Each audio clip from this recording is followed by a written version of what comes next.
నమస్తే, welcome to Bharati TV. నేను Girija. Malkajgiri police కమిషనర్గా బాధ్యతలు తీసుకున్న రోజే సుమతి పోకిరీలకి షాక్ ఇచ్చారు.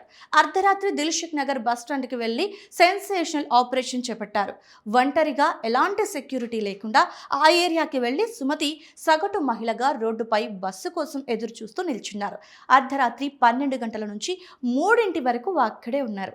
కమిషనర్గా సెక్యూరిటీ మధ్య కాదు, కామన్ లేడీగా అర్ధరాత్రి రోడ్డెక్కితే పరిస్థితి ఎలా ఉంటుందో కళ్ళారా చూశారు. తీరా రాత్రి 12 గంటల తర్వాత అసలు సినిమా మొదలైంది. సుమతి ఎవరో తెలియక పోకిరీలు చుట్టుముట్టి వస్తావా అని అడిగారు. ఎంత ఇవ్వాలంటూ ఎటు వెళ్దామంటూ ఆఫర్ కూడా ఇచ్చారు.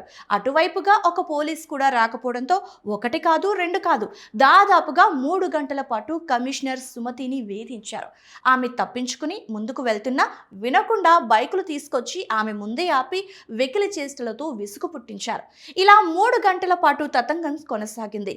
అనంతరం అటువైపుగా వచ్చిన కానిస్టేబుల్ ఓ ఎస్ఐ ఆమెకు సెల్యూట్ కొట్టడంతో అప్పటిదాకా తనను వేధించిన పోకిరీలంతా షాక్ తిన్నారు.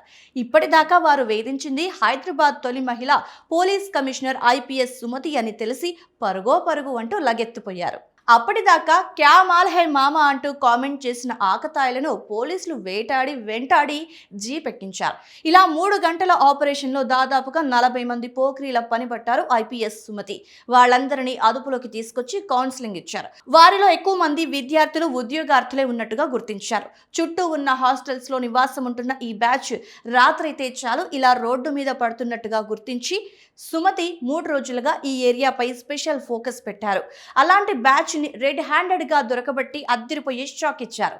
రోడ్డుపై ఆడపిల్ల కనిపించగానే చొంగ కార్చడం కాదు, చొరవ తీసుకుని వీలైతే సాయం చేయాలంటూ వారికి సూచించారు.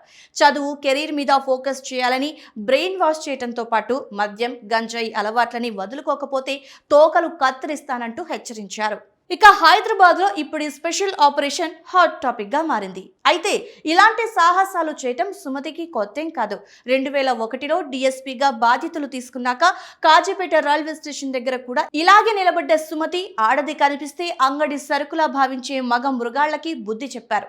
సరిగ్గా 25 ఏళ్ల తర్వాత మళ్ళీ అలాగే తన స్టైల్లో పోకిరీలకి బుద్ధి చెప్పారు. కానీ ఒక కామన్ ఉమెన్ ఆ ప్లేస్ లో ఉంటే ఆ 40 మంది మృగాళ్ల మధ్య పరిస్థితి ఏమయ్యేదో ఊహించడానికి భయానకంగా ఉందని, హైదరాబాద్ నగరంలో మహిళలకు ఎలాంటి భయానక పరిస్థితులు ఉన్నాయనే దానికి ఈ లేటెస్ట్ పోలీస్ ఆపరేషన్ అద్దం పడుతుందని పలువురు అభిప్రాయపడుతున్నారు.